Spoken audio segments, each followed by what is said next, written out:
Добра вечер, почитувани гледачи. Време е за заспи ако можеш.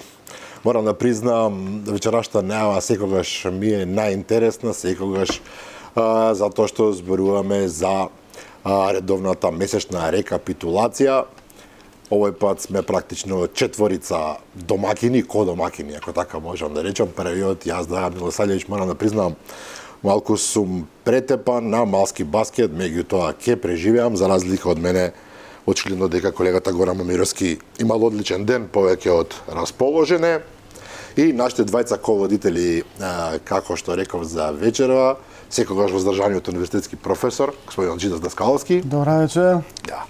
И само за оваа прилика, нашиот втор ководител, омнипотентниот политички мислител Ивица Боцевски. Добра вечер. Благодарам за најавата. Нетипично. Нетипично или не, продолжуваме со тоа. Многу ми е мило што гледачите ја прифатија оваа концепција за месечната рекапитулација и навистина имаме одлични пораки. Често на оваа емисија се надам дека така ќе продолжи. Одлична гледаност, и тоа треба да се каже, одлична гледаност. Се разбира. И како што е веќе обичај во оваа емисија, професорот Даскаловски започнува прв, затоа што тој секогаш е подготвен со 4-5, ако не и 10 теми од месецот што помина.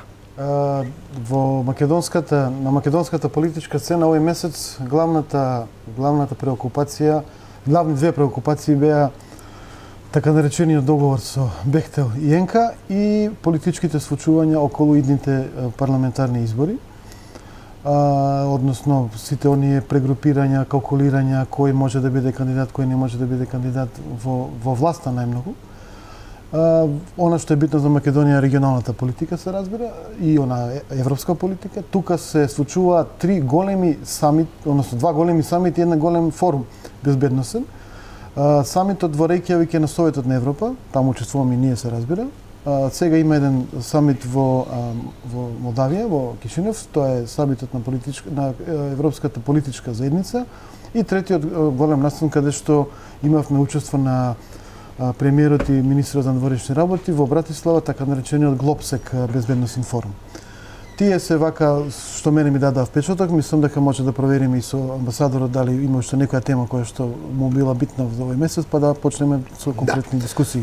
Амбасадоре, сега официјално, денеска го видовме премиерот Ковачевски во прегледка со Володимир Зеленски и дадовме поддршка на Украина уште еднашка.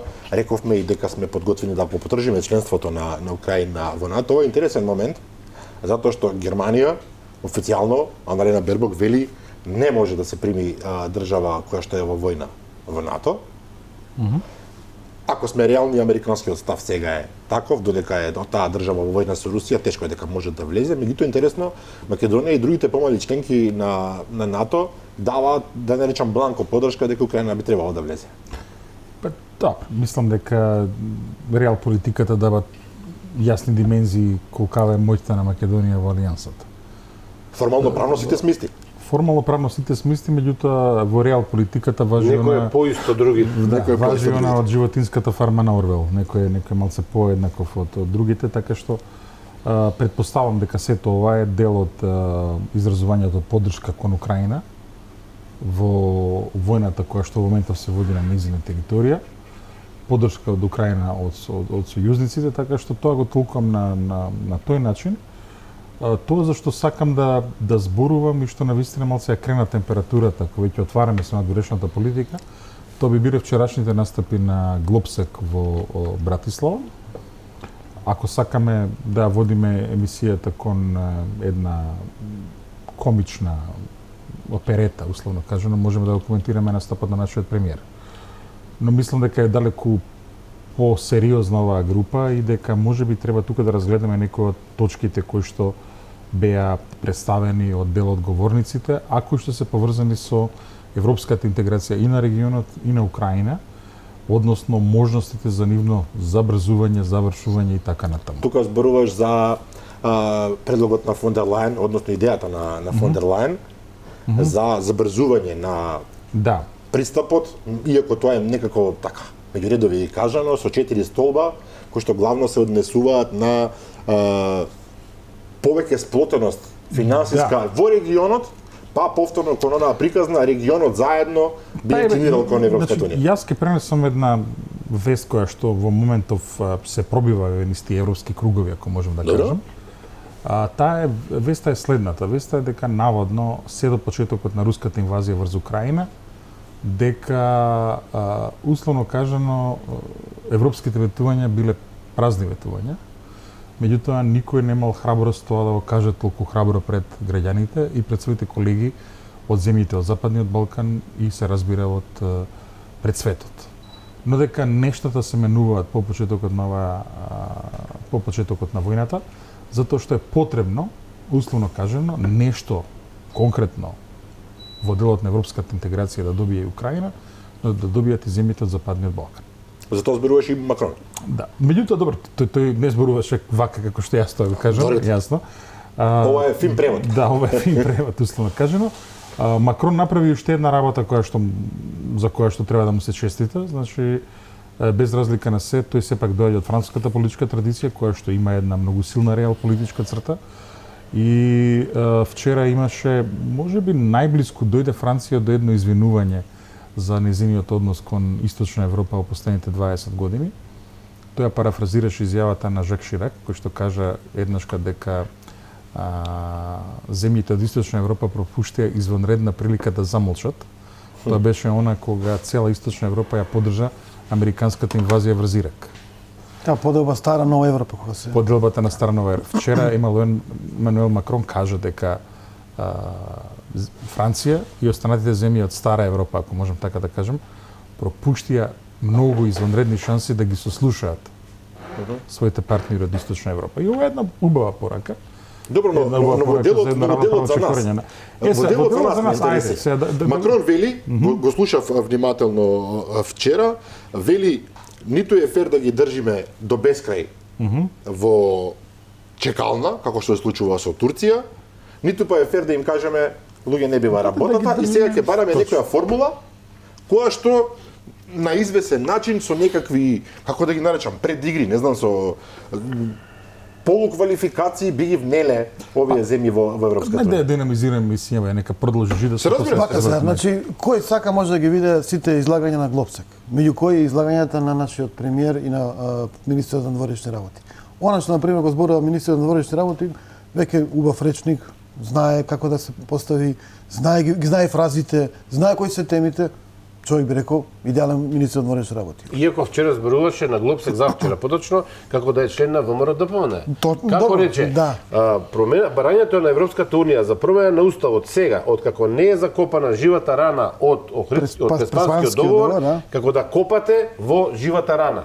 Мене тоа ми заличи како навистина Бојо Расмање да е член на извршен комитет на ВМРО-ДПМН. Точно така, многу реално изјава даде, сакам да направам споредба со она што го зборуваше на панелот каде што беа Еди Рама и Димитар Ковачевски. Да. Еди Рама влегува со многу сериозни тези, доста критични кон Европска унија во пристапот кон Западен Балкан. И им кажува со податоци. Значи, подготвен човекот со податоци им вели вака. Вие нам ни давате 10 пати помали средства преку ИПА, преку другите фондови што се определени Западен Балкан, во однос на земјите што се веќе членки кои што добиваат структурни фондови. Ајде што чекаме така вели тој, ми обеле косата дека чекаме Ми падна косата со Ковачевски, да. Ми падна косата од чекање да Солунски од сами почнеме 2003-та. од 2003 ветувањата да почне да ги остварите, туку и нас ни фрлате трошки. И тоа ни давате некакви средства кои што се на еден вид на заеми, не се грантови кои што ги добиваат структурните фондови Бугарија за развој на патна инфраструктура, Хрватска или не знам кој, да. Хрватска или некој друг. Значи го имате тој настап критички кон Европска комисија, кон Европска унија, дајте забрзајте, дајте помогнете повеќе со финанси. Потоа на 15 минути фон дер Лајен го представува планот и види чудо, една од 4 точки е точно таа каде што вели фон дер Лајен дека ќе се зголемат средствата пред пристапни фондови. Потоа го имате нашиот премиер, кој што Се извинувам само. Да докажам добро. Средствата од предпристапни фондови не може да се зголемат. Вие го знаете тоа многу добро. Добро, сега знаете како овој Финансиската структура на Европската 8 унија. години буџет така натаму, горе ветување некој даде. Сега да видиме како ќе се остане, изгледа нереално со оглед на како се структура буџетот него, меѓутоа рече на англиски boosting pre-accession funds. Иако многумина не го знаат тоа што го зборуваш сега. И сега го имате премиерот наш кој што прави некои несмесни шеги. Значи кажав МНР Бујар Османи го совладал речникот, зна како зборуваат, дури испадна дека и некои работи кажува кои што можеби и ВМРО-ДПМ не би ги рекла. Ако имате Ковачевски кој што вади некои конспиративни теории и на луѓето што се во срцето на таа централна Европа, на словаците, на пољаците и на чесите им вели, знаете, ние бевме дел од СФРЈ, која што до тоа време беше 10 пати помоцна економска. 10 пати помоцна сила, да. Каква порака тој праќа? Значи, тема која што никој не ја зборува, тема која што ги вреѓа го македоните. Кафеански муабет пренесен на еден форум кај што нема местото. Па нема местото. Реално. Ова е многу добра забелешка. Во Чешка, во Полска, вие да зборувате и во Словачка, дека во Југославија ние сме живееле подобро од нив. 10 пати под. Тоа е апсурдно, сега да ги земеш бројките. Чешка индустријска сила број 1 во меѓу двете светски војни. Дали го слушнавте смењето во позадина дека збореше Ковачевски во неколку наврати? Дали го слушнавте смењето? Некој гласно се смее, некој што до него седи таму. Потсеќа на оние времења на Зоран Заев и најголемите бисери што ги вадеше. На Еди Рама профилот на YouTube може да отиде кој сака и да види некаде околу, сега не знам точно 28-та минута, како се смее некој дека зборува нашиот премиер. Некој што е тука на панелот заедно со него. Тоа доволно говори колку бил сериозен него настап. Извинете, Боцевски. Не, единствено само сакам да кажам, знаеш, понекогаш треба да ги употребуваме мисиите, се пресметаме со некои наши митови. Значи, статистиката, посебно економијата, дава јасни податоци. Точно е, поранешна Југославија беше малку поотворена земја. За нијанса и послободна од земјите од источниот блок. Но, од 45-та година, па до пропаста на овие земји, до 90-та година, и Полска, и Чехословачка, и Унгарија имаат подобри економски показатели од Југославија. Еве сега уште една работа. Ако пак го разделиме југословенскиот бруто домашен производ по глава на жител, Бугарија редовно има повисок степен на економија и на бруто домашен производ по глава на жител од Македонија. Што паѓаат тезите дека овдека нели ние од бугари сме станале македонци затоа што сме живееле мислам, ама да се вратиме на тоа. Значи, овие кафеански тези македонски, па и југословенски би ги нарекол, ги гледаме препакувани во еден говор на едно сериозно место, гледате пред кои луѓе, говор каде што вакви тези не им е место. Но два пати премиерот ја зборува за тоа дека ќе врати стандардот од Југославија. Не еднаш, два пати. Еднаш би рекли ајде, можеби така му се погодил моментот, но два пати веќе. Добро, тој рече дека и три мандати ќе тера. Единствено рационално некој објаснува да кажеш добро гледа да наводници ќари да добие некакви гласачи кои што со носталгија се сеќаваат на Југославија и југословенското време, кои што изгледа се само ги губи. Некој за меѓународна јавност за вакви тези да вадиш суицидални се вие. Тотална глупост. Од друга страна па токму и вчера го зборувавме тоа со пресудот Владимир Божиновски, целата политика на актуелната власт се заснова токму на одење кон меѓународната заедница и тамо барање на политичка поддршка, кога веќе нема во земјата. Значи, малку е нелогично, БТСК, тоа сакам да кажам. Не, види се. Тоа што го имаат како џокер пред меѓународната заедница, тоа е политиката на Зоран Заев на попуштање кон сите страни, само тоа, ништо повеќе. Ако се гледа содржинските, тука нема политика.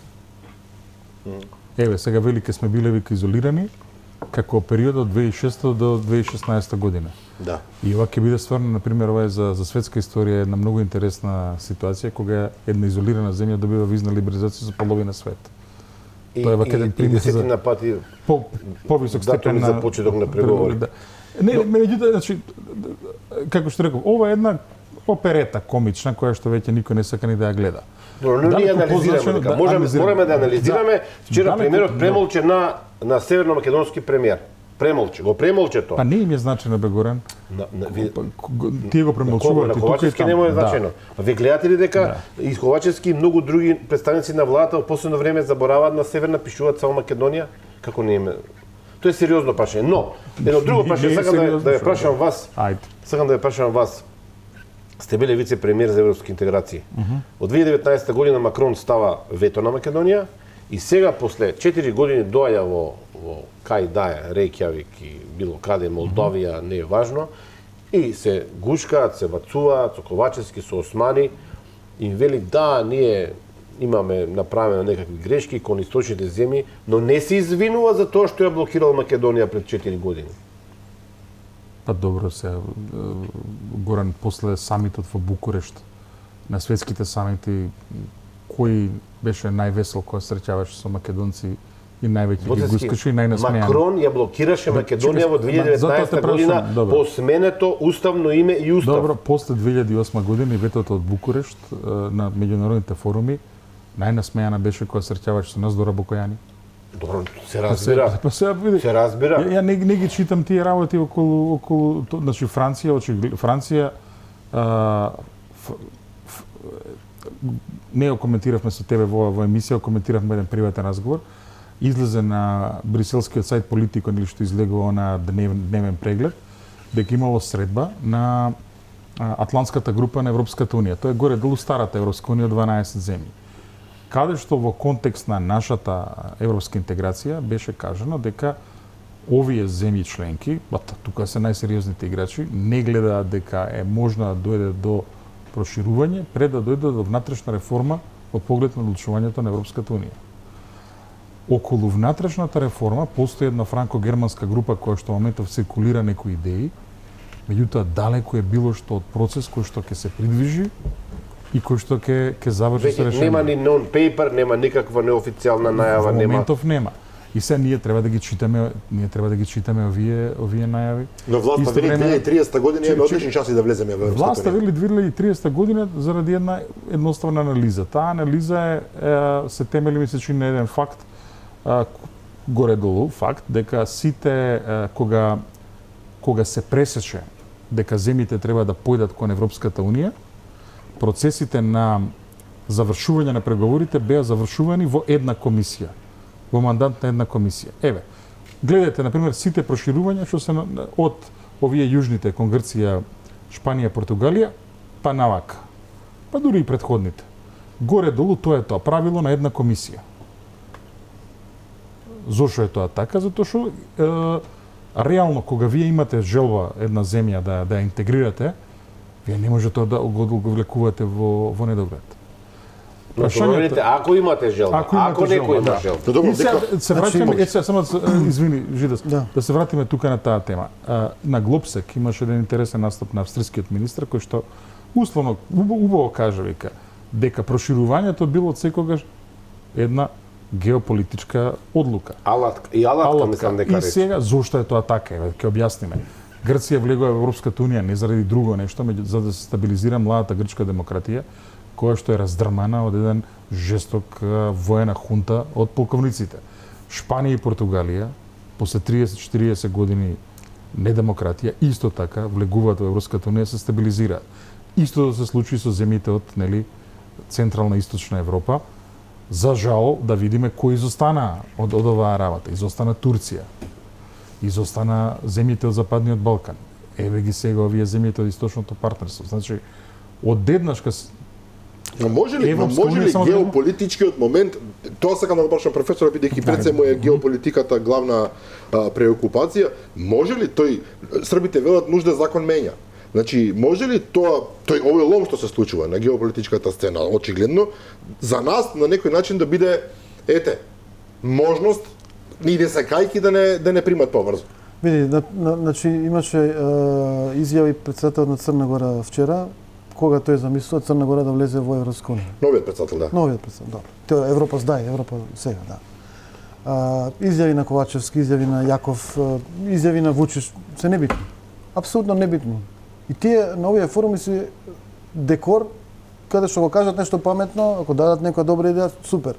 Ако не, нивниот став е небитен.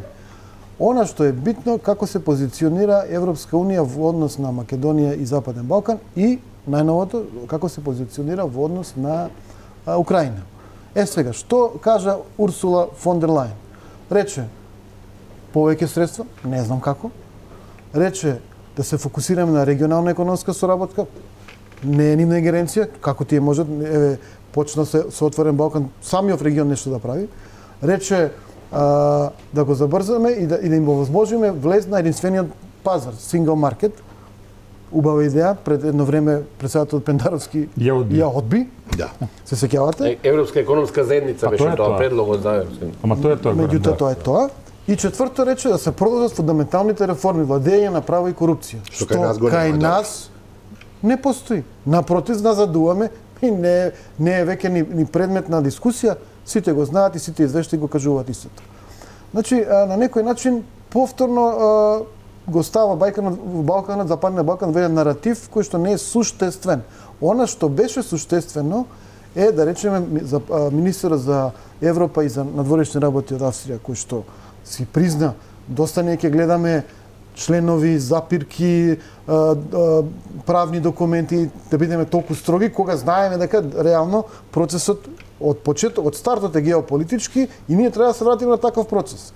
И второ, она што беше дискусијата со украинската, дали беше сега министерка за евроинтеграција или надворешни работи, не знам, меѓутоа на панелот со неа и со молдавската. И со Катерина Матарова, заменик на директоратот за проширување во Руската унија. Значи, проширувањето на има комесар, политичка фигура да речеме, има директор и ова е заменик што зборуваш. И значи, трет човек во целото проширување, да речеме. Или по бюрократска функција втор човек. Да.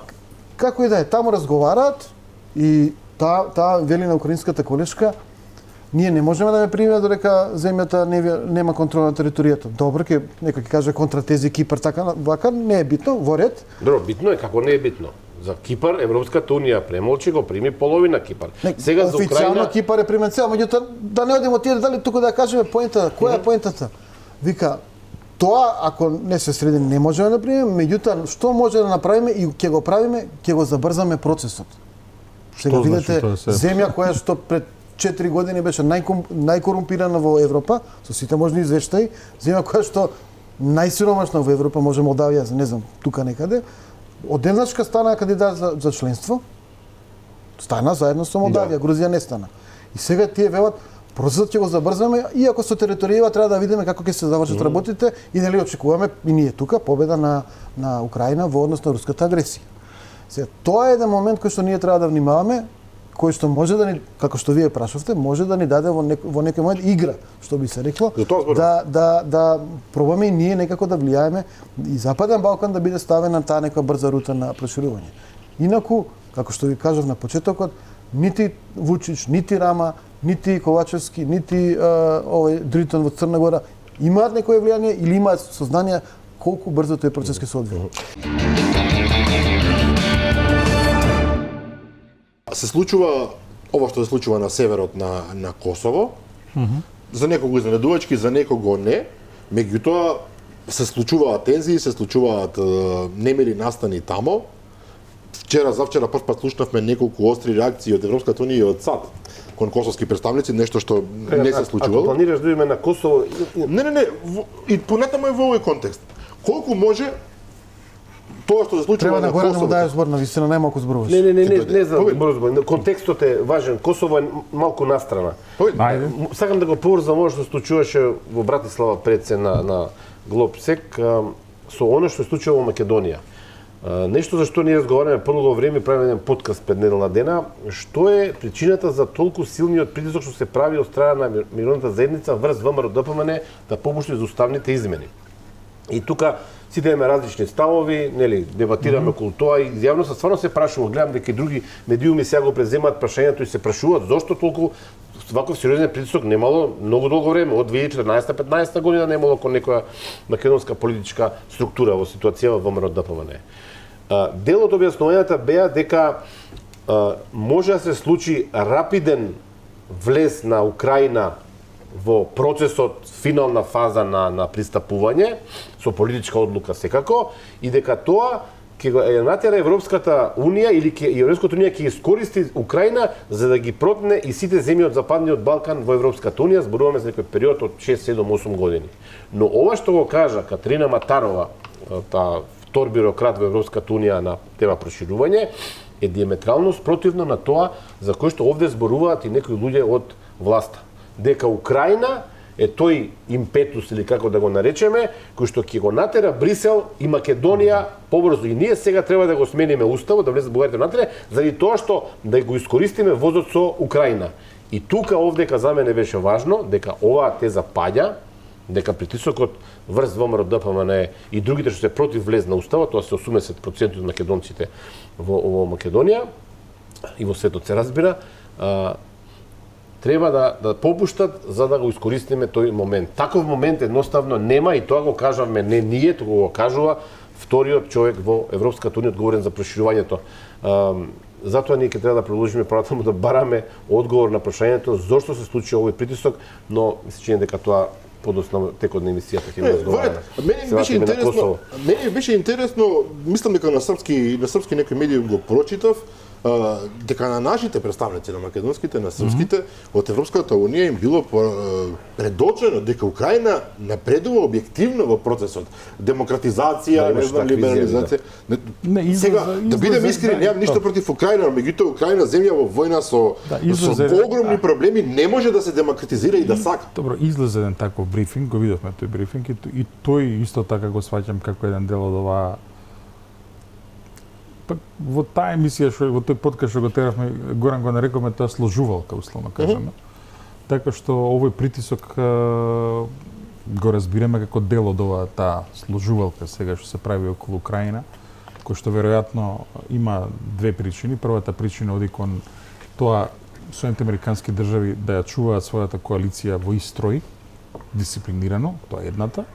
И за втората може малце повеќе жидес да зборува, односно како се прават елементите околу завршниот план за мир по крајот на овој конфликт во Украина. Тоа е едното. И третото, веројатно, би било исто така дека во регионот. Веројатно, и тука има некоја микросложувалка, каде што македонскиот дел од сложувалката подразбира дека овдека не треба да има некакви проблеми додека се решава големото косовско прашање. Така што еве тие се некои елементи врз основа на кои што треба да се гради анализа и да се прави став. Сега ние сме тројца, ние нешто читаме, ние нешто анализираме, четворица, пардон. Овакво нешто читаме, нешто анализираме, нешто правиме. Претпоставувам дека овие анализи се одвиваат и во Министерството за надворешни работи како матична куќа за ваков тип анализи. Мислите дека се одвиваат? Не, иронично. Па сега, добро, јас сум работел во директоратот за аналитика, сега најчесто министрите има обичај да побараат некој ваков тип на анализи кои што се изработува, претпоставувам, би сакал такво нешто се работи. Но може така да кажем. Украина е далеку, Косово е ужасно близко, тоа е на 20 на километри од кај што се наоѓаме ние, веќе е границата. Вечерва веќе европски лидери бараат нови избори на северно Косово. Токму така. И сега ги имате Франција и Германија кои што велат да посредуваме, самите се нудат да се најде некакво решение тамо. Ова е нова веж? Сега Да. Види, ова е нов, види, ова е тогаш имаме една многу интересна дисонанца. Ево сад. Да. Меѓутоа Албин Курти вели не ги тргнувам ниту полицајците, ниту градоначалниците кои што спијат сега тамо во тие општински згради. Србите исто така не се откажуваат. Види од перспектива на Приштина легитимно. Тој смета дека тоа нема територија. Знам, меѓутоа тамо гласаа 100-200 луѓе за тие луѓе. Така, апсолутно. Ние знаеме како така наречена меѓународна заедница интервенирала кога некои од партиите на власт сакале да прават избори, а другата бојкотира.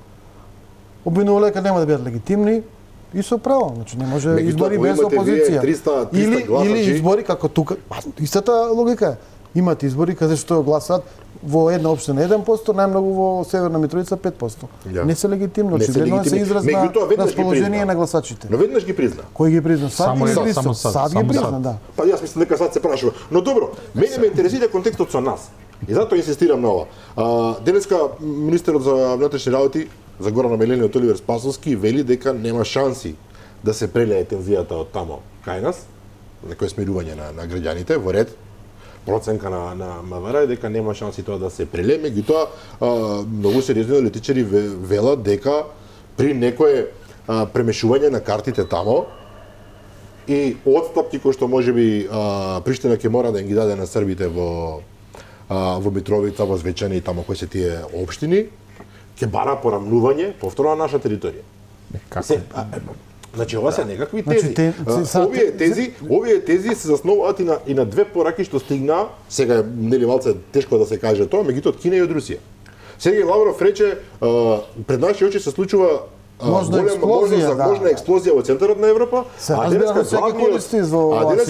го читав главниот кинески медиум, вестник, како се нарекува, Global Times, на англиски Times, јазик. да, на англиски јазик, што аналитичарот вели за оваа кинеска теза, дека всушност и на Западот му одговара овде каде има конфликтна состојба. Не, апсолутно. Дека е кинеската теза таква. Да. Дека им одговара конфликтна состојба овде и дека пропагандата ќе Драган ќе оди и од Пекинг, и од Москва, и од Вашингтон. Сите се обидуваат да влијаат на светското јавно мислење, и од Брисел. Еве да видиме што е тука битката на северот на Косово. Битката е за ресурси, за моки контрола на ресурсите. Така. Но еден Харадинај вели Албин Курти отиде предалеку. Добро, тие мислат дека ова се погрешни потези и навистина некои од заканите кои што САД ги упати Европска унија кон Приштина се сериозни. Меѓутоа, што ми е поентава? Како ви очекувате во Македонија да има некакви турбуленции, некакви искричења во ситуација кога ресурсите и моките се во раците на ДУИ? Но тоа ќе заврши веројатно за неколку месеци. Како ќе заврши, кога ќе заврши, колку ќе се сменат односите, не знам. Меѓутоа ти да работиш на дестабилизација на земјата која што де факто ја контролираш, ма кој е апсурдно, гледа рационално се. Логични. ДУИ владее со скоро сите ресурси. ДУИ донесува проект од милиарда и колку таму, 400 милиони, апсолутно можно скоруптивен. И не и треба никакви. И сега тие би дестабилизирале вакво нешто? Нема логика. Интересен феномен е што ДУИ воопшто не реагираше околу состојбата на Косово. Да. Алтернатива, Алијанса, БЕСА, сите реагира. Затоа што види медиумите на албански јазик ова го пренесуваат и се разбира дека гледаат тука некоја своја шанса со тоа позиционирање овие партии. Но види, што е тоа? Условно кажано, Западниот Балкан од аспект на Вашингтон, од аспект на Брисел, Париз, Лондон, Москва, Пекин, како сакате. Они го гледаат како Рубикова коцка.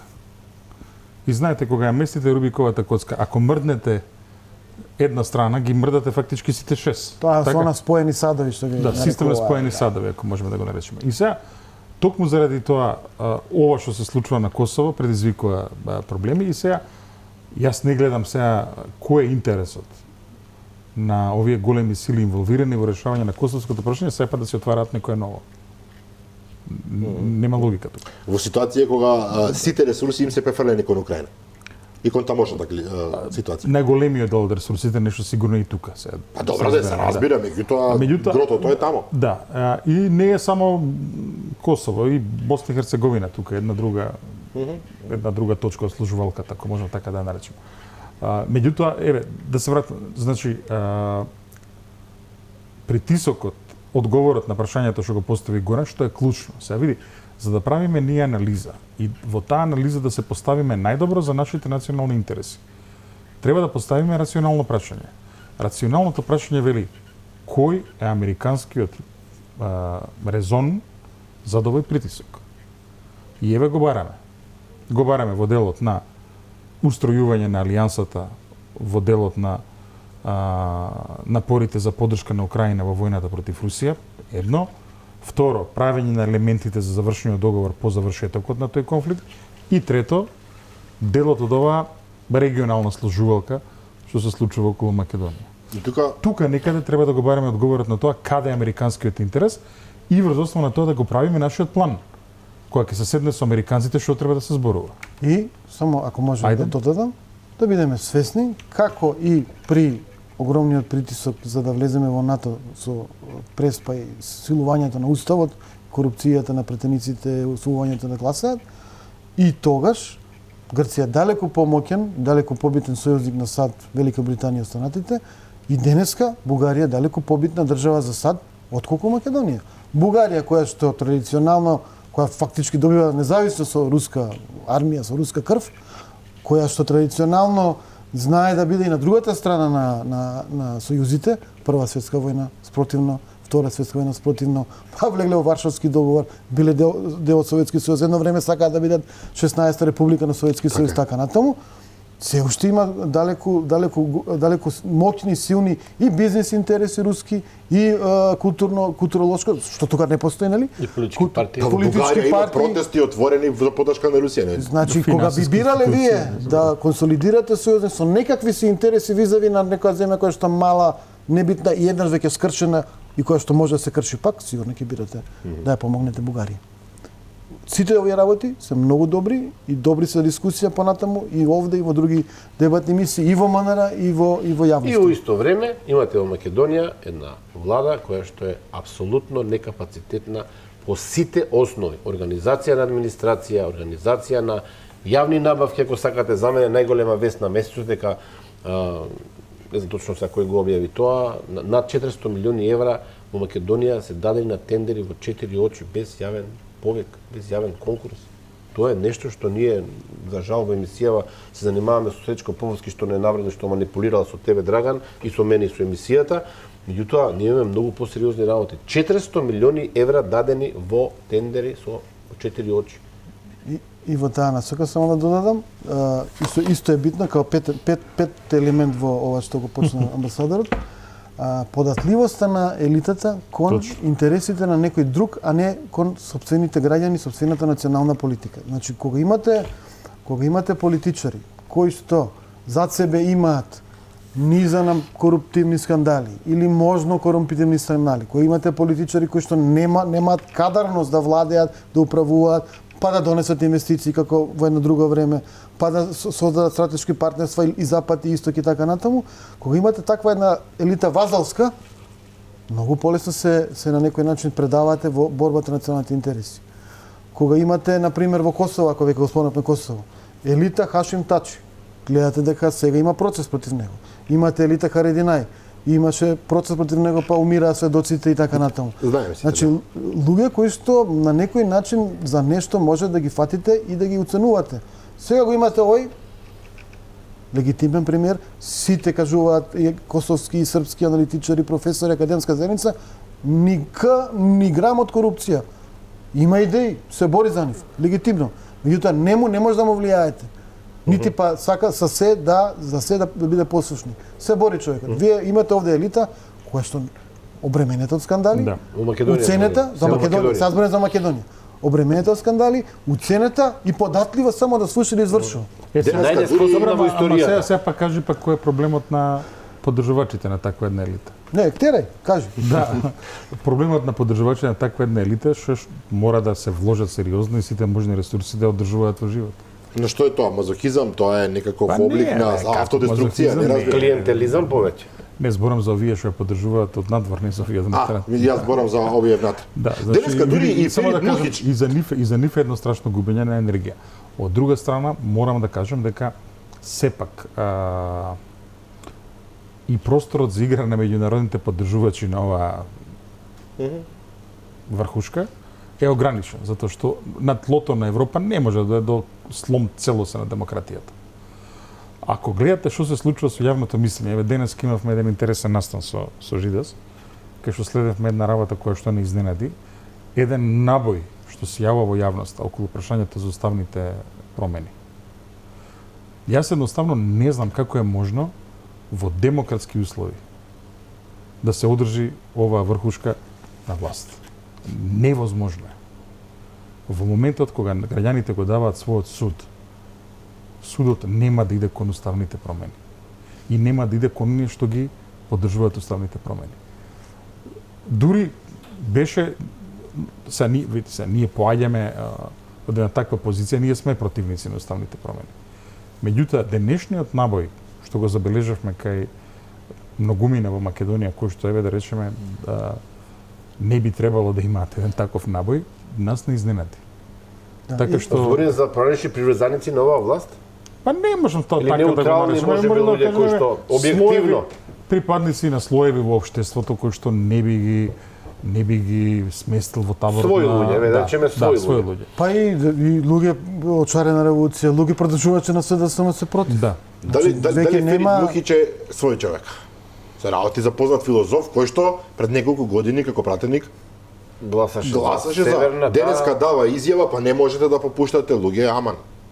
Сега го карикирам, ама тоа беше параката на Сега изјавата. не е убаво да збориме, тој пред Северна гласањето велеше дека не треба да се менува името, да се попушти, па после пак се премисли, беше кај нас камене во емисија, беше се каеше човекот знае дека сгрешил, но добро еве. Секој има право Поентата да се веројатно премисли. што треба да искоментираме дека за разлика од оние времиња преспа, кога пратениците беа уценувани, условувани, каде имаше некој набој откако дојде СДСМ заедна власт, каде што општеството горе долу беше поделено, сега колку да има притисоци на пратениците на ВМРО ДПМН и оние двајца од левица, али мито 99% се пратеници во ВМРО, колку да има притисок, тие луѓе оваа енергија на граѓанството ги охрабрува. И ние понатаму треба да ги охрабриме да опстојат. Значи, може да им вадат утре афери, може да ги оценуваат деца, роднини и така натаму. Но мислам дека и тие се свесни, и граѓанството се веќе е на линија дека тука не треба да попуштиме во еднина друг начин ќе договараме, преговараме за ова прашање. Јас ке се придружам кон ова што го зборува Жидас и тука ќе повикаме на уште една друга работа, ако се согласувате. Значи, едно време дури овдека во емисија анализиравме, Драган може ке се сети, јас сакав да употребувам фразата духот на јулските протести. И дури почна во други емисии па да се подсмеваат околу тоа. Каде е духот од јулските протести? Денеска го видовме духот. Духот не само што е жив, не само што е излезен од шишето, туку е потонат во општеството. Тоа можем слободно да го кажем. И токму во тој контекст, јас тогаш држев еден говор на кој што сакаме сега ќе потсетам, имав една реченица каде што им порачав на пратениците дека ние, граѓаните кои што протестиравме, се бедемот на кој што тие може да се потпрат во својата одлука против уставните измени. И сега истото тоа ќе го повторам. Значи, да се разбереме, во моментов предпоставувам дека покрај ова што го гледаме очигледно во јавноста како форма на притисок, до нас допираат некои гласини, предпоставам да и до Горан и до тебе, Драган, дека веќе се почнати некои подземни операции од некои центри на моќ, кои што се обидува да допрат до пратениците. И сметам дека ним треба да им се помогне, прво да им се одаде почит, затоа што ве цела една година они успеат јасно и монолитно да одолеваат кон овие ситуации. Покрај пратениците од опозицијата, Божески, не гледам зашто да даваме почит, тоа е обврска, тоа е обврска кон тие што ги гласале, нема тука почит, тоа е. Значи, покрај пратениците од опозицијата за кои што сум сигурен дека нема да подкрепат, сигурен сум и за еден пратеник од Социјалдемократскиот сојуз. Некој збора дека си повеќе, добро. И исто така, и понатаму ќе повикам, значи, народот и овој духот на јулските протести е тој бедем, е тој потпорен зид кој што им овозможува на овие пратеници да застанат на онаа црта која што ќе овозможи да не предат уставните измени, а потоа се разбира повторно, имајќи ги предвид овие елементи што ги цртаме тука, да се седне рационално и да се влезе повторно во еден процес преговарачки со партнерите, кој што ќе даде еден проинаков исход. Да не заборавиме, ние во еден момент во нашата историја, млада држава, иако стара од време на Софера, меѓутоа Република Македонија, се соочивме со Европска унија која што во Лисабон ни рече: добро, ќе ве признаеме, ама не смеете да имате Македонија не смее да имате во името. Добро, тоа беше во ситуација кога односите беа едносмерни, така? Ние обстоивме дека тоа за нас не е прифатливо. Продолживме, па доаѓа разни предлози и така натаму. Сакам да кажам дека ако во тој момент односите биле едносмерни, сега на меѓународна сцена се случуваат тектонски промени, Европска унија се прегрупира, размислува што ќе прави Украина, забрзување и така натаму, да не се предаваме со овој предлог и да обстоиме со идејата дека не се прифатливи овие уставни промени сега на ваков начин. Така. Но мене секогаш ме интересира пристапот на другата страна. Околу ова што кажа за Мухиќ, ако го прочитат тој текстот во Нова Македонија, видите ги па колку поостри се во своите ставови Джевдет Хередини и Петар Гошев. Значи, волку категорични изјави не сум слушнал од едниот и од другиот одамна. Со осуда на изјавата на американскиот сенатор. Марфи беше, да. Осуда. Но мене ме интересира, и повторно се враќам, секогаш ме интересира другата страна, наративот на другата страна, која што инсистира дека и пратениците кои што треба да гласаат, а немаат намера да гласаат за уставни измени, и народот што ги поддржува, овој набој што го зборува Боцевски, всушност што тоа прават еден автодеструктивен чин, затоа што и го пропастуваат, и го пропастуваат можноста, шансата на државата навистина да тргне напред. Видите, како што кажав, да сме сакале така на едноставен начин со предавање и со предавство да одиме напред во наводници, ќе прифатевме Република Скопје да се викаме и ќе бевме сега 29-та членка на Европска унија. Ама ние очигледно Но имаме некој ќе рече, па може би и тоа не било лошо. Па секој што Јас сака. познавам што ќе рече така, што е важно, Република Скопје. Ама веќе сега бевме во ЕУ, имавме не знам каков стандард. Некои работи со пари не се купуваат, знаеш, Драган. Среќата со пари не се купува. Околу наративот што го туркаат приврзениците на власта, спомена некакви тајни операции кои што засега се уште се во домен на некакви шпекулации, но шпекулации кои што многу интензивно се слушаат и ми се чини дека тоа организирано се шири во јавноста. Како инаку јас би го дознал нели тоа и други мои колеги, вчера зборуваме во емисијата. Кажам многу тешки зборови, горе Тешки зборови, вечерва сакам да додадам уште една информација. Значи, зборуваме вчера нели укинување на жиросметката, најбенигната работа за ВМРО ДПМН, укинување на партијата со судска одлука и бришање од регистарот. Да, Боцевски се смеете, јас се смеам, меѓутоа ако ги анализирате добро состојбите во кои се наоѓа власта, за мене ниту една нивна радикална постапка не би била изненадување. И третата е апсење на 4 до 6 луѓе од врвот на ВМРО ДПМН, 4 луѓе за кои што јас знам веќе известно кои што се на тие листи се лидерот на ВМРО ДПМН Христијан Мицковски, 3 подпредседатели мажите во врвот на партијата. Годана Кочовска Димитриевска не е таа која што би била апсена. И сега има тука разни варијанти како врз основа на што тоа би се одвивало сите овие 3 чекори. Основата би била одредени процеси пред се Титаник кои што се поведени од страна на специјалното јавно обвинителство, заради тоа што таму може да се најде некаква правна основа, пред се зборувам за укинување на жиросметката, имото знаеме дека веќе е замрзнато одамна, дека врз основа на тоа може да се направи некакво поништување на регистрацијата на партијата, ако се прогласи за антидржавен елемент и така натаму и така натаму. Нешто за што ние бевме јавно како алфа обвинувани уште пред 4 години од страна на официјалниот СДСМ тогаш. Значи, ние се соочуваме со една ситуација во која што власта апсолутно не знае што да прави. Па види, ајде да ги охрабриме тоа да го направат. Чекај, ајде да ги охрабриме тоа да го направат, затоа што ако во моментов анкетите упатуваат кон тоа дека ќе има победа на ВМРО ДПМН на следните избори, еден ваков неразумен потек ќе забрз работата не во месеци, во денови.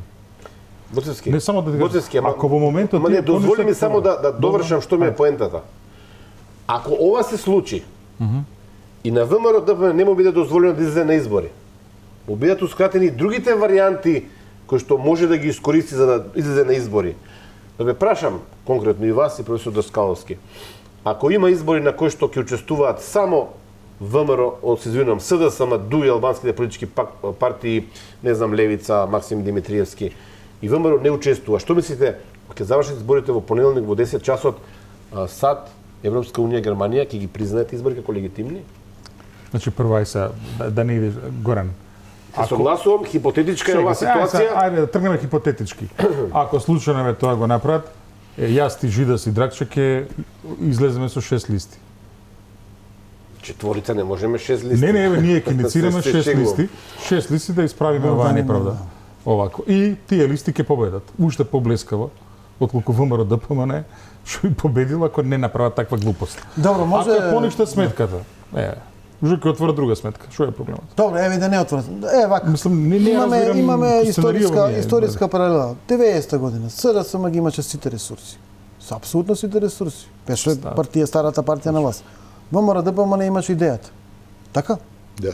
Кој победи на изборите од 90-та година? ВМРО ДПМН.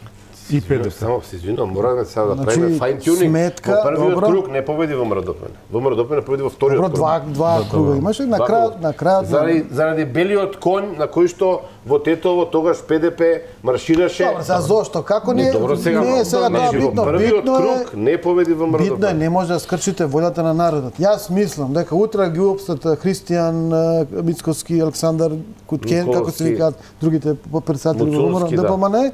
Јас мислам дека утре дента сите други коалициони партнери, председателите на сите други коалициони партнери ќе одат се пријават до полиција станица и ќе кажат уапсете и нас. Да. Јас мислам дури левица ќе отиде и ќе каже па и нас уапсете. Знаете каква револуција ќе се створи кај народот? Па тоа се двете прашања, што мислам дека Горан ги загаднува. И Максим дури мислам ќе отиде и ќе каже па ако апсете не Да. сите. Но прашањето е прво дали Сигурно нема дали никој од вас. меѓународната заедница, односно Западот Абе, ќе чекај. рече во име на интереси па добро и дали народот Ма чекај, ама не види, ќе сега кажуваме- реагира на начин кој кажуваме, што би чекај, соодветствувал на Како бе ќе ситуацијата. забранат еве? Ќе го забранат ВМРО да помене киза за сите овие. Сега ќе треба да забранат таму во таа коалиција има 17 партии. Сега сите ќе ги забранат. Еве ако нив не ги забранат. Левица ќе забранат, на Максо движењето ќе забранат. Еве јас ќе тргнам да правам листи, ќе ми ги забранат. Драгче ќе тргне да прави листи. Ти ќе тргнеш да правиш листи. Жидот, како бе ќе не испозабранат сите? По кој основ? Не, вака На крајот види. Мислам не еве ова ми делува Боцевски, ова ми делува само тргнеме- дозволи. да Ова ми тргнеме од делува- најбенигната ова ми делува- варијанта да се укине жиросметката на ВМРО ДПМН. Тоа е најбенигна варијанта. Вие да работите со кеш во 21 век, се партија во опозиција.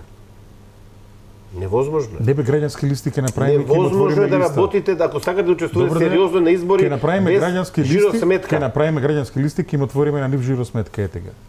Ја стварно, види, мора да ти кажам вака, ова исто ми делува, знаеш како, имаше една многу интересна сега, нели овие што кружат преку Viber мемиња, нели? И кружи едно, знаеш, со една шише ракија, кај што кажува и на почетокот тебе се дискутира за актуелните проблеми во Србија, нели? А на крајот дели се зборува за Хегел и за Маркс и така натаму.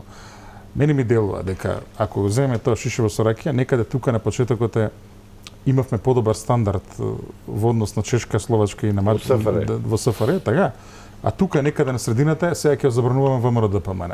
Ајде да видиме кој ќе стигне до дното на флашава со кој тези Ние не спориме, ние не спориме сега. Ова се сериозни Ние не индици. спориме овде дали Никој ова не- глупо да. или е паметно, Боцевски. Туку да е возможно, јасно. Ние збориме за една власт која што знае дека, внимавајте, последиците од непреземање некакви радикални чекори на власта, знаете што значат? 30 до 50 луѓе кои што за година и пол ќе завршат во затвор. Ќе значат, јас се надевам, конфискација, се надевам не за апсијето на луѓето, се надевам на конфискација на стотици милиони евра кои што се украдени во овие 6, па и овие 16 години, ако сакате. Не, сега ветрот кога дува во една насока ти не можеш да го спречиш. Во 89-та, во 90-та, во овие земји што ги спомнува и премиерот и сега Ивица што ги кажа. Очигледна беше превласта на комунистичката партија, меѓутоа седнуваа намаса со опозицијските движења, со Лех Валенца, со 89, групата 89 на Хавел во Чешка. Значи седнуваа во времење кога што лесно беше да се изгубат луѓе на улица, да ги снемат да загинат. Во денешно време со Facebook, TikTok, Instagram, со социјални медиуми, таква работа се случи, мислам, се разбира, многу е сериозно ова. Меѓутоа, она што се обидуваме со амбасадорот да го кажеме е дека отпорот, идејата, духот на граѓаните не може да се скршат со такви авторитарни мерки кои што би биле овие. Па дури во Белорусија има опозиција. Што сака да укинат опозицијата во Македонија, која што е демократска земја, членка на НАТО и кандидат за членство и наводно преговара за ЕУ. И како види бе? Чекај. Добро. Но дали одговорот на ВМРО ДПМН можеби е во моментот што Мицковски токму сега најавува Христијан Мицковски некакво пошироко политичко движење за Македонија. Токму денеска мислам дека го најави во Кавадарци или каде беше. Значи едно движење кое што би било не само коалицијата која што сега ја има ВМРО ДПМН, туку на поширока основа сите што се заинтересирани Па за добро, уште една паралела историска ќе направиме. Како падна Милошевиќ? Падна целата Милошевиќ, опозиција се кога се обедини. спои опозиција и националисти гневни за поразите во крајина, во Хрватска и во Косово, сите оние демократи, интелектуалци, граѓанство и онаа опозиција што одеше во Будимпешта земаше кеш да Токму така, затоа прашам, дали ова е еден вид одговор на ВМРО ДПМН? Ама не е одговор, види, прво преразумно е ВМРО ДПМН да одговара на најави дека ќе ги забранува не знам кој таму. Ова е пореално што кажа Жида Заскаловски, се споија од оние што ќе бранеа Младич до смрт до оние што ќе ги спорачуваат утре дента после изборите. Тоа се случи 2016-2017 година во Македонија. Не се случи, не. Никогаш немаше, не, никогаш тоа немаше таква длабочина и таква ширина каква што имаше во Србија во 2000. Но се направи слика. Никогаш, не. Се направи слика во Во ширената револуција 2016 имаше сепак победи ВМРО Победи ДПМН. ВМРО ДПМН, не. Со сите мемулаци, со сите инженеринзи, со сите подкупи, мите и така не, натаму. нема паралела, видите. Нема паралела измеѓу тоа што се случи во Србија и тоа што се случи кај. Историјата не се повторува. Во конкретниот случај јас сум убеден дека еден ваков луд потек на власта ќе направи една верижна реакција која што ќе ги кошта многу поскапо отколку еден достоинствен пораст на изборите. И сега тука доаѓаме до суштинското прашање. Верижна реакција би значило излегување протести на улици. Па меѓу Насилство, напади врз институции. Не. Не бе гора, не бе. Јас ти кажам, Што ќе биде тоа? верижна реакција ќе биде прво протести нормално. Меѓутоа, после тие протести, окей, ја бришете таа сметка, во ред, отвараме нова сметка. Ја бришете таа сметка, трета сметка отвараме. Па како ти кажам, Меѓу време се случуваат избори. нема да се случат како, па иве на избори ќе идеме со граѓански листи. Овако ќе ги регистрираме, опозицијата ќе го води тој процес. Но не може бе, како ќе забранат партија што има по 300.000 луѓе што излегуваат на гласување што ја поддржуваат во земја од 2 милиона. Да не заборавиме, А ја разбрав, опозицијата види, победи некоја- на локални да, избори. како- Како Забранат- ќе забранат, како како ќе ќе забранат забранат партија имот со на партија? 45 градоначалници? Човеке, малку е, види, пак ти кажам, ова е некаде на средина на шишето. Сега, кој знае што ќе биде до дното? А и големо шишето, не е шише, ова е буре. Да, добро. И денеска е потврдена лидерската средба на Мицковски и на Ковачевски. Двајцата кажуваат практично различни теми на тоа што ќе се разговара. И која е поентата всушност на таа лидерска средба? Па добро, секоја лидерска средба е во ред е. Окей, користа, во принцип. Средба разговарање. Од страна на Мицковски, од страна на ВМРО ДПМН е еден вид на победа. Бара, инсистира, добија, така. ја добиваат. Ковачевски одбиваше и сега се премисли. Ковачевски сега се премисли. Што ќе биде таму разговорот, веројатно за ништо нема се договорат, ништо нема ни, мислам и дневен ред нема да го согласат. Меѓутоа е еден вид на политички обиди од страна СДСМ да се преживее, а од страна на ВМРО ДПМН да покаже дека имаат капацитет да бидат конструктивни. И впрочем тие бара средба, дај да решиме. Да. И бара и во време на ковид, Точно. дајте заедно да решаваме енергетска криза, дајте медицински проблеми да ги решаваме. Да, излегува еден брифинг од СДСМ дека наводно тие ќе понудат брзи избори во замена за уставни измени пред изборите. Тоа Мицковски го одбие и тоа ќе биде, значи средбата завршила за 15 секунди. Сето останато може да ме веројатно подсетам, да. ќе прекрајнем мислиме. Бевме на заеднички брифинг, бриферот во Охрид ќе кажам, Да, добро. кој што ја кажа таа стара веќе теза за договор помеѓу СДСМ и ВМРО ДПМН, при што победникот со 9 пратеници предност би добил премиер и 8 министри, втората партија, односно, ако биде прва ВМРО, втора СДСМ, би добила до 9 пратеници разлика, 7 министерски места и опозицијата... Каде има таков изборен систем, еве Ивица исто е експерти за изборни систем. сега, Каде постои значи, во сега, светот еве, изборен систем како овој? Значи- До 9, минус 9, сум како е сега. До 14 разликата е 9-6. Ама која е поентата на сето тоа? Значи, Кај нас до сега значи, само Поентата се спаси прецизирам. веројатно СДС да се направи како голема коалиција, валјда тоа е поента. Значи, мене ми е супер драго што овде Боцевски заедно го слушавме човекот кој што ни пренесе информација од страна на Социјалдемократскиот сојуз, од висок представник на Социјалдемократскиот сојуз, и ова е истата приказна која што ја зборува и медиуми дури пред 5-6 Но месеци. И јас ВМРО се- ДПМН зашто би го прифатило тоа е поентата. Не бе, заедно ја слушавме и заедно после забегавме во разговорот И заедно се сати. смеевме, Да, нели? добро, да. Меѓутоа, тоа е нешто што Значи, еве да видиме СДСМ кон што е го насочено промовира. тоа, кон што е насочено тоа. Тоа е насочено кон две публики. Едната е публиката која што е разјарена против СДСМ и втората е опортунистичката структура внатре во СДСМ. Ајде да видиме зашо е тоа кон едната и кон другата. Разјарената структура во моментов која што по секоја цена сака да го казни СДСМ со глас за ВМРО ДПМН или за некоја друга од опозицијските партии, меѓутоа главно за ВМРО ДПМН. Со најава дека ќе има некоја ваква ситуација, се гледа да се отапи тој глас, односно да се намали тој потенцијална разјареност, тој потенцијална што ги има кај телото. Во смисла, еве ги овие ќе се договорат да влезат во коалиција со СДСМ. Тоа е таа страна. Од друга страна, затоа што сериозно се ниша Социјалдемократскиот сојуз и сериозно се колебаат многу луѓе внатре, кои што веќе гледаме дека имаат сериозни симпатии кон движењето на Максим Димитриевски, нели? Тие настојуваат еден дел од оваа, би ја нарекол, опортунистичка структура да ја задржат во партијата со тоа што им праќаат порака што и да се случи на изборите, ние сме повторно во власта. Што е лудило, но е некаква теза која што ја шири СДСМ. Точно. И ова е добро, ова веројатно е на четвртина од шишето. Ова ако веќе идеме со истата аналогија и види, ова е сламка за спас, горе. Пресериозни луѓе ја шират оваа теза. Ја шират и помеѓу представниците на бизнис секторот, овакво кој што нормално ги слуша сите сигнали за тоа што од атмосферата каде што им се одвива бизнисот им зависи и тоа многу работи им зависат. Така што мислам дека и ова е еден од тие обиди на власта да влие, да направи подобар резултат на следните избори, тоа е едно.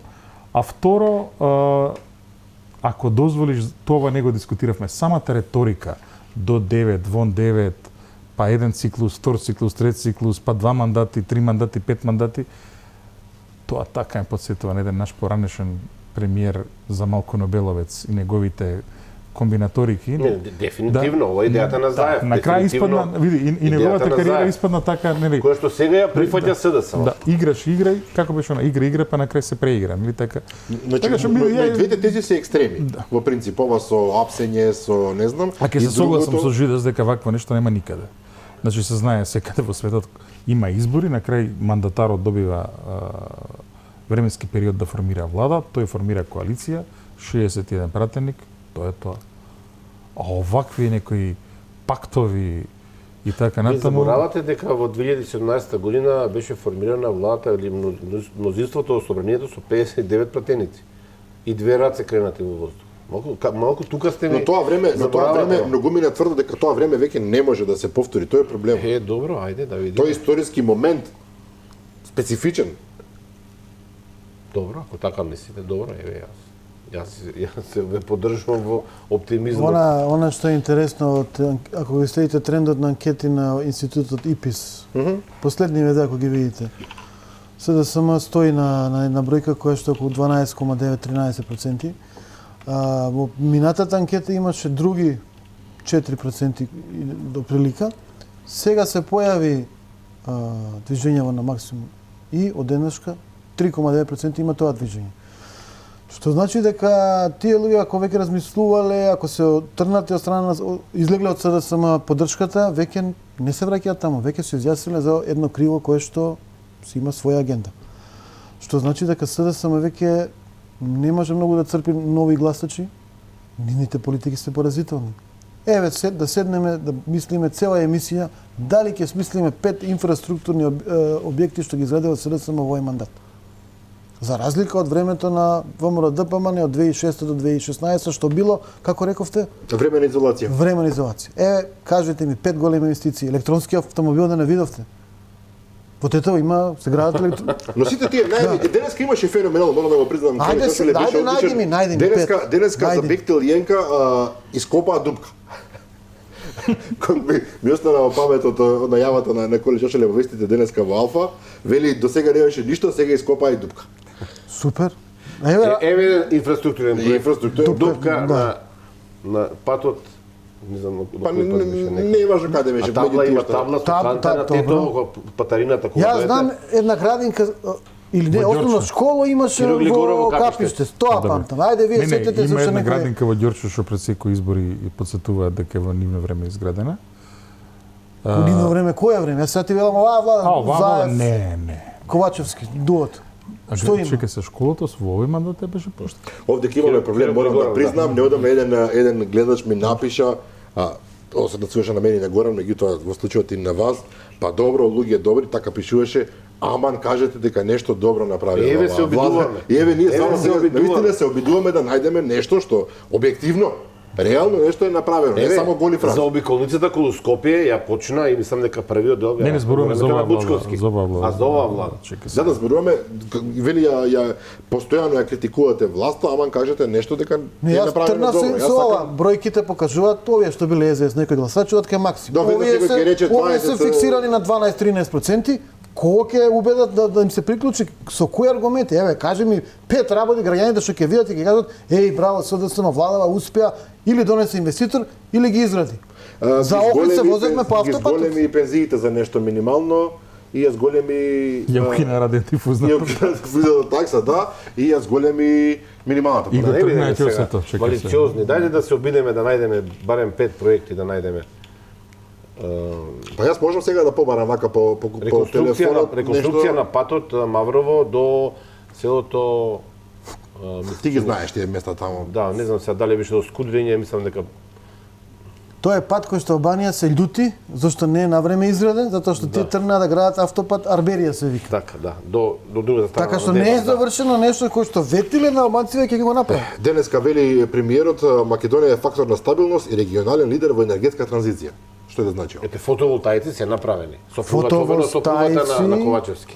Па да, прв пат во историјата да слушнеме дека сопруга може да добие средства кои што некој друг ќе ги излеса и премиерот ќе каже па не бев јас тој што излеса. Малку нефер не му кажала, сопругата не му кажала на премиерот дека купува од сопруга не е фотоволтаици. непотизам зашто жена не е род. Па да. Да, сега да се разбереме тука е Значи, друга. ќе мораме да најдете емисија, друг е специјална емисија да направиме, Да. да најдеме 5 проекти инфраструктурни, зборуваме сериозни проекти на СДСМ во оваа Или влада. тие што ги изградиле, или што ги донели инвестициите. Зашто ова ВМРО ДПМН таа влада Да, од пет 2016 инвестиции, ги пет гледате секој ден поминувате Ван Хол, вамо таму сите ги гледате. А овие да видиме кои се. За жал мораме да завршиме емисијата, од режија А баш ќе предупредуваат. дојдеме до 5 инфраструктурни проекти. Веќе Уште предупредија пола од сам ни режијата фалиш. дека мора да се завршиме, само да кажем, Борал Магарињата на Лидија Димова. на Лидија Димова, да. Чисто за оно што Едно зборевме. село што ќе беше инвестициско село? Да, ќе Сеќавате беше на водно? стартап село. Стартап село, каде ле? Бевме пред Бевме. месец дена, Трагично бевме... е она, луѓе. Да, жално, Трагично. страшно жално. Случајно бевме Поздрав во до тој Коста дом, Петров, точно, е да. ако... Вака и така неколку проекти извадивте. Чисто да ви кажам. Чисто да кажам само уште дека потврда од Борел за она што го зборувавме, значи Борел вели нови избори, учество на србите на тие избори и ЗСО. Тоа е една заедница на српски општини, без тоа ќе има последици по нашите односи, се мисли на односите меѓу Приштина и Брисел. Како и да ви благодарам на сите за вечерашната Стилот на Коле Чашуле, тази дупка не е дупка. Не, дупка, да. За вечерашното Благодарим и на BBC Батхед, кој што си има своја битка. Феноменално, мора да признаам, оној Саше Политико со целото негово лудило напишал си BBC Батхед, му се закануваат на Сречко Поповиќ, дека ќе му се одмазат во неговата емисија затоа што ги спомнал во саботажа. А Сечко Поповски се уште не се охрабри да се извини за неговата манипулација. Сечено лепено. Да е жив и здрав, ние сме тука, ќе го потсетуваме. Ќе го потсетуваме. Да. Почитувани гледачи, тоа беше се за вечера. Се надевам и верувам дека уживавте барем колку и ние во студиото. Утре во 15 часот го имате репризното издание, а јас и Горан ќе ви се јавиме повторно во понеделник во 22 часот и 30 минути. До тогаш пријатно.